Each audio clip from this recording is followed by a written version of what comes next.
What up, guys? Welcome to Downtown Ray Melo. You're listening to the Entertainment Report on iHeartRadio, live from Dubai for Tuesday, July 23rd, 2019, delivering some major stories and trends going on in the world of entertainment and beyond. You can follow the show on Facebook, Twitter, or Instagram. Facebook.com/The Entertainment Report with Ray Melo, that's RAYMELO. On Twitter at The Enter Report, or on Instagram at The Entertainment Report. You can listen to the show anytime you want on iHeartRadio. Just go to iHeart.com or your iHeart phone app, search for The Entertainment Report, and it'll take you to the page. James Cameron had a gracious reaction to Marvel's film Avengers Endgame beating his movie Avatar's long-standing box office record. The 64-year-old director congratulated the studio in a tweet Monday after Avengers Endgame surpassed Avatar to become the highest-grossing film in history. Cameron shared a photo of the Avengers Endgame character Iron Man surrounded by wood sprite seeds from Avatar. He used the Neva saying Oli Negata Kamimi, or I see you, in the caption. Cameron wrote, Oli Negati Kami, I see you, Marvel. Congratulations to Avengers Endgame on becoming the new box office king. Avengers Endgame directors Anthony and Joe Russo, aka the Russo brothers, responded to Cameron's post on Twitter. The pair wrote, to Jim Cameron, you're a monumental reason why we fell in love with film in the first place. Thank you for always inspiring us and opening the world's eyes to what's possible. We can't wait to see where you take us next. Variety said Avengers Endgame had earned $2.7902 billion since its release in April. Avatar held the previous record with $2.7897 billion in ticket sales. Avengers Endgame stars Robert Downey Jr., Chris Evans, Mark Ruffalo, Chris Hemsworth, Scarlett Johansson, and Jeremy Renner. The film became the tweeted about movie in history following its release. Avatar stars Sam Worthington, Zoe Saldana, and Sigourney Weaver, and opened in theaters in December 2009. Disney announced in May that Avatar 2 will open in December 2021. A Beautiful Day in the Neighborhood is giving a glimpse of Tom Hanks as TV icon Mr. Rogers. The film releases the first official trailer Monday featuring Hanks as Rogers, the creator, showrunner, and host of the beloved children's series Mr. Rogers' Neighborhood. The preview shows Rogers share his story and visual with Lloyd Vogel, played by Matthew Rice, a cynical journalist assigned a profile piece on Rogers for Esquire. Rogers says in the trailer, they're trying to give the world positive ways of dealing with their feelings. A Beautiful Day in the Neighborhood is based on the real-life 1998 Esquire article by journalist Tom Junod. The movie is directed by Marielle Heller and co-stars Susan Kelechi Watson and Chris Cooper. Heller praised Rogers, who died at the age of 74 in 2003, as an inspiring voice of goodness in an interview with Entertainment Weekly published last week. The director says he's a guide for how to slow yourself down and connect with what's true in your heart, your kindness, your patience, and your goodness. Having his voice in my head for the past 2 years while I've been making this movie has made me a better parent. She added, he calls for us to be our best selves. I approach every direction and decision with the movie as how would Fred approach this? How can we treat everybody with the level of emotion, empathy, and compassion that shows that we value everyone? That was his main message. Everyone is valued. Beautiful Day in the Neighborhood opens in theaters on November 22nd. Adam Sandler has signed on to star in a Netflix comedy film that takes place during Halloween and stars Julie Bowen and Kevin James. Maya Rudolph, Ray Liotta, Steve Buscemi, Rob Schneider, Michael Chiklis, Kenan Thompson, Shaquille O'Neal, Noah Schnapp, China Ann McClain, Paris Burlick, Tim Meadows, Colin Quinn, Julie Squibb, Karen Brand, Mickey Day, Blake Clark, Melissa Villaseñor, Kim Whitley, Lavelle Crawford, Betsy Sodaro, and George Wallace will also star in the Untitled Project. Steve Brill is directing from a screenplay penned by Sandler and Tim Hurley. The film comes from Sandler's Happy Madison production studio. Sandler will portray Hubie Dubois, who lives in Salem, Massachusetts, and is devoted to the town's annual Halloween celebration. Hubie, despite being mocked by the townspeople, will be forced to save Salem when the new threat arrives. No release date has been set. The movie is Sandler's latest project with Netflix after starring in Murder Mystery alongside Jennifer Aniston and the stand-up comedy special 100% Fresh. Nicole Kidman and the cast of HBO's Big Little Lies bid farewell to the drama on social media following the finale. Reese Witherspoon, Shailene Woodley, Zoe Kravitz, and Laura Dern each commented on the finale Sunday, with some paying homage to their fellow co-stars. Kidman said on Instagram, "What a journey to have been on. Thank you to all of you for watching and everything you have given this show and more. Your support made it possible to allow these women's stories to be told," alongside a collection of photos of herself with her castmates, including Meryl Streep. She continued, "To everyone who was involved in the making of the show, my deepest thanks. Love you all." Witherspoon on Twitter uploaded a photo of herself with Adam Scott, who portrays her husband, Madeline's husband, Ed. She wrote alongside a pair of heart emojis, "Madeline and Ed." Kravitz and Dern each posted selfies of themselves having a glass of wine. Dern says, "Toasting to our amazing tribe, luckiest time ever. Hope you all enjoy." Kravitz said, "Benita plus Renata for life," in reference to their characters. Woodley gave thanks to her co-star, young actor Ian Armitage, who portrayed her character Jane's son, Ziggy.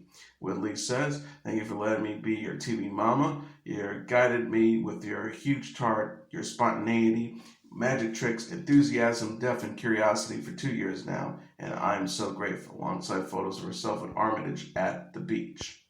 Big Little Lies is based on the Liam Moriarty novel of the same name. HBO president Casey Blows previously said that a third season was unlikely.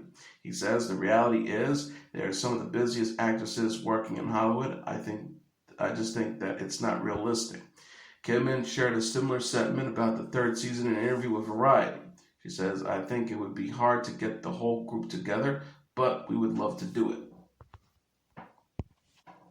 Celebrity couple Brooklyn Decker and Andy Roddick took home $25,000 for charity on Celebrity Family Feud. 32-year-old model actress and 36-year-old retired tennis star competed against radio personality Bobby Bones during Sunday's episode of the ABC series.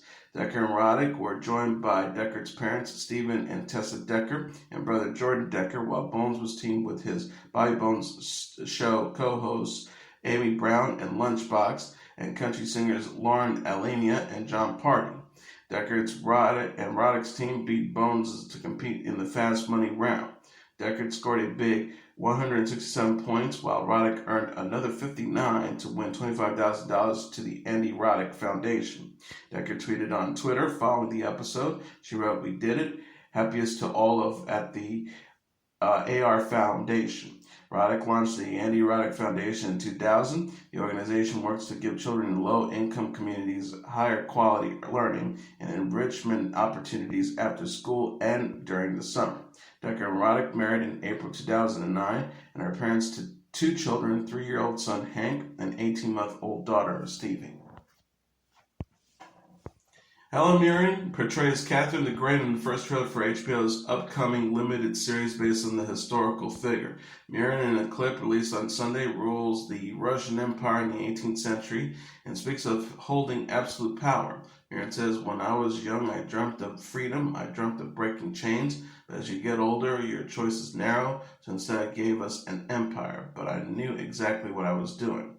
The 4-part series will premiere in the fall. Will follow Catherine the Great towards the end of her reign, and she has an affair with Grigory Potemkin, played by Jason Clarke. Philip Martin directs based off the script by Nigel Williams. Mirren and Martin also serve as executive producers alongside David M. Thompson. The late Beth Chapman's battle with cancer is explored in the new trailer for the upcoming reality series Dogs Most Wanted. The shows the latest from Dwayne "Dog" Chapman and his wife Beth. The couple famously starred together on Dog the Bounty Hunter. Beth died in June at the age of 51 following a battle with lung cancer. Dogs Most Wanted will feature Dwayne and Beth being supported by a team of fellow bounty hunters referred to as the Dirty Dozen.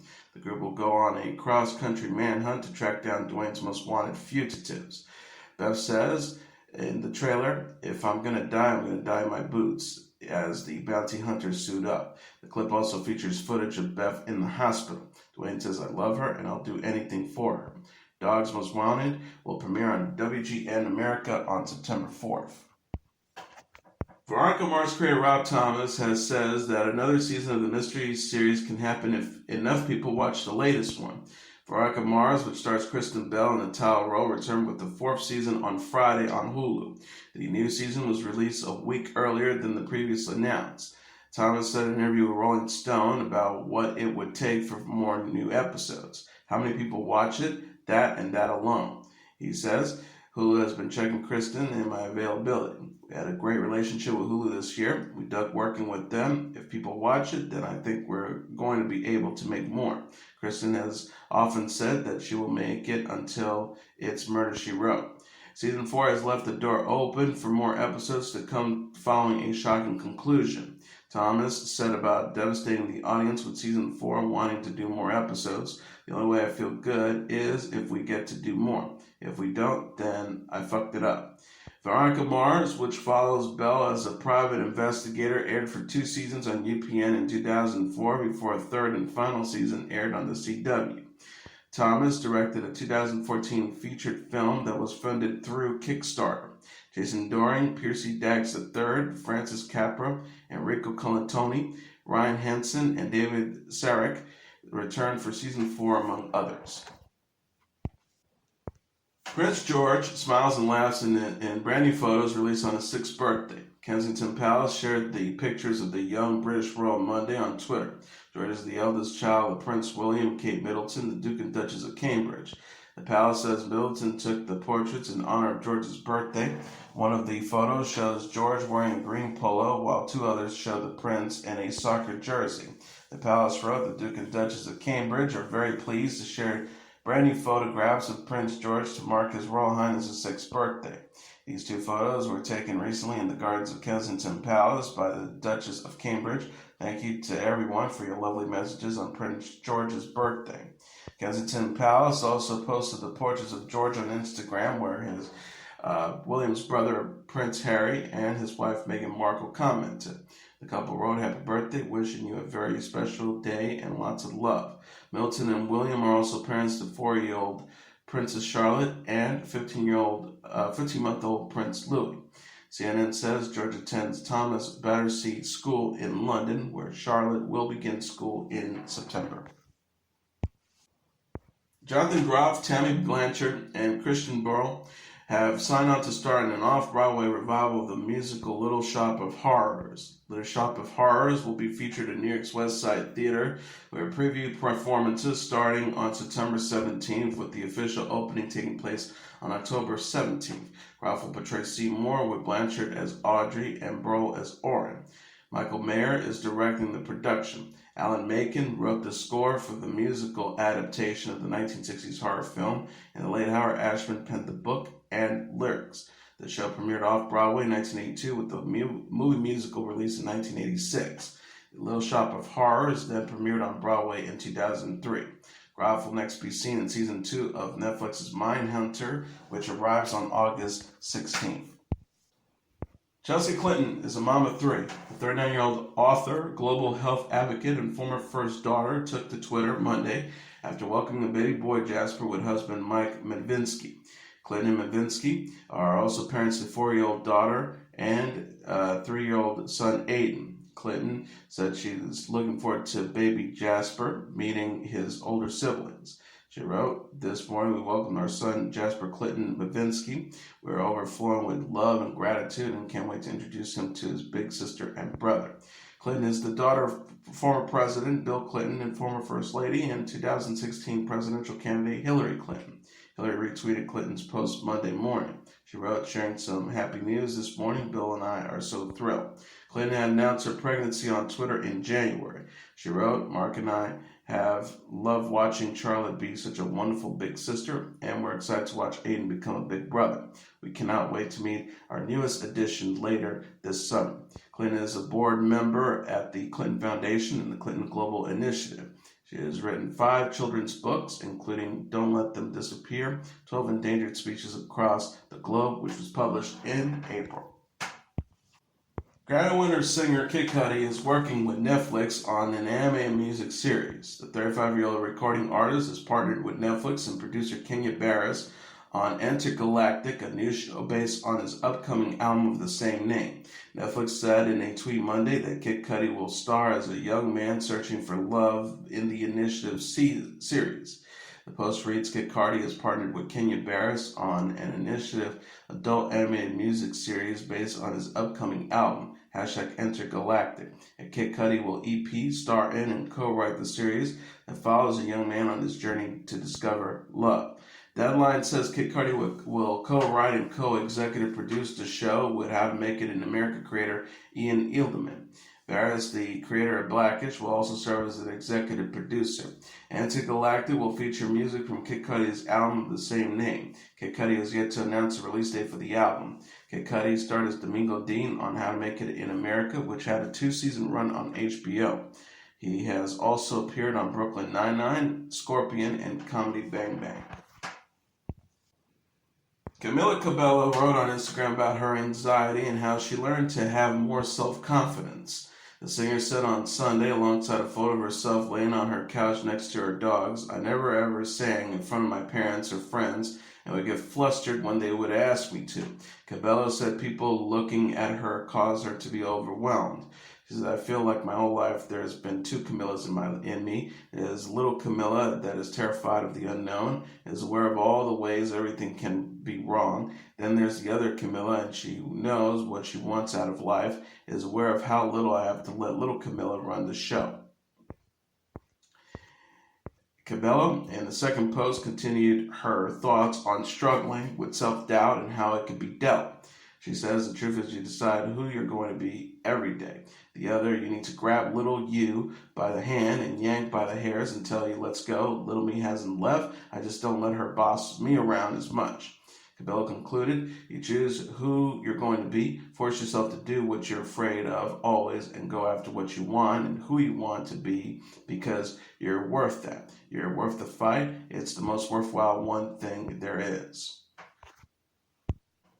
Queen's music video for Bohemian Rhapsody has passed 1 billion views on YouTube. The band celebrated the milestone by releasing a remastered version of the video, and they announced a new project where fans will be allowed to help create 3 user-generated videos.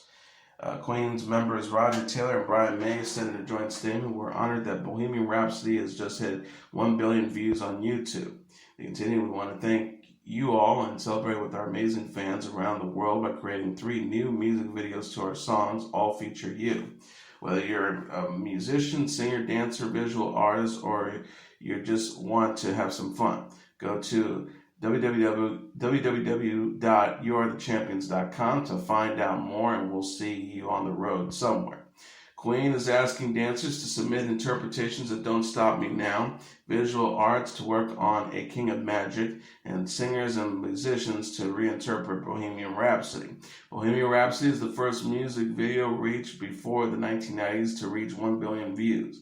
The song is also the title of Queen's 2018 biopic. Rami Malek won the Oscar for Best Actor for his role as Queen frontman Freddie Mercury in the film. Taylor Swift is set to make a special announcement on Twitter or on Instagram Tuesday by going live at 5 p.m. Eastern Standard Time. Swift teased the announcement on Monday, stating that she will also be revealing the truth behind an Easter egg she placed in her music video for You Need to Calm Down. The Easter egg involves an arrow hitting a target with the number 5 written in the middle. Sarah Haley Kiyoko is the one who shoots the arrow. Swift said, alongside a short video clip of the arrow hitting the target, "I have some stuff I'm really excited to tell you about, including some info on this Easter egg right here." You Need to Calm Down will appear on Swift's upcoming 7th album, titled Lover, which is set for release on August 23rd. The album will also contain the single Me from Panic! At the Disco frontman Brendan Urie. Art Neville, the New Orleans music icon and founding member of the Neville Brothers and the Meters, died Monday, according to a statement released by his longtime manager Ken Sorrell. He was 81. No cause of death was provided. Neville won multiple Grammy Awards, including the organization's Lifetime Achievement Award over the course of his more than 50-year career. The Meters were formed in the 1960s and was comprised of Neville, George Porter Jr., Leo Nocentelli, and Zigaboo Modeste. The group, which opened up for the Rolling Stones, was best known for songs like Sissy Strut and Sophisticated Sissy. They reunited a number of times over the years, including at the New Orleans Jazz and Heritage Festival, the Hollywood Bowl, and the Bonnaroo Art and Music Festival. The Neville brothers, which Neville formed with his three siblings, began performing and recording together in 1977 and stayed together for more than 30 years. The Funky Meters was Neville's last band and includes some of the members of the original group. Neville toured with the Funky Meters until late last year, according to a statement. Neville was 81.